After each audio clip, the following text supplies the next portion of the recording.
La ministre déléguée à la réussite éducative, Georges Paul-Langevin, était à Chartres, au lycée Marceau, où elle est venue clôturer la journée académique de la réussite éducative.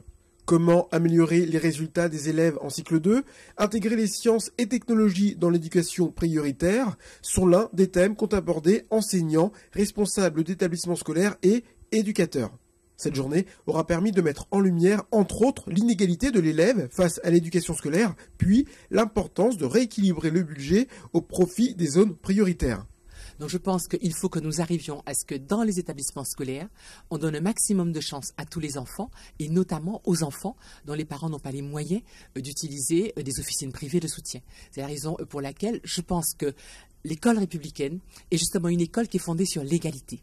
Et ce que nous avons à faire et ce que nous souhaitons faire, notamment dans la refonte de l'éducation prioritaire, c'est répondre à ce qui est un principe qui est vieux comme Hérode et qui en tout cas était au début de l'éducation prioritaire, qui est de dire que si les enfants ont moins, eh bien il faut qu'à l'école ils aient un peu plus. Or aujourd'hui, dans l'éducation prioritaire, eh bien on s'aperçoit que les enfants ont moins parce que 95% du budget de l'éducation nationale, c'est ce qu'on met pour le salaire des enseignants. Or, très souvent, les enseignants en fin de carrière, les enseignants chevronnés, sont dans des établissements de centre-ville qui sont déjà des établissements où les choses se passent plutôt bien. Donc, aujourd'hui, nous sommes dans une situation où on donne moins aux enfants qui sont dans les quartiers populaires ou dans les banlieues, où déjà, sur le plan éducatif, ils ont moins. Donc, il faut qu'on essaye de rectifier le tir. Et pour qu'il y ait une vraie égalité, eh bien, il faut faire un peu plus pour les quartiers qui sont en difficulté. À quelques mois de la rentrée 2014, les quelques communes qui n'ont pas appliqué la réforme des rythmes scolaires devront la mettre en place dès la prochaine rentrée. Mais cette fois-ci, promis, elle se fera dans de meilleures conditions, nous explique la ministre.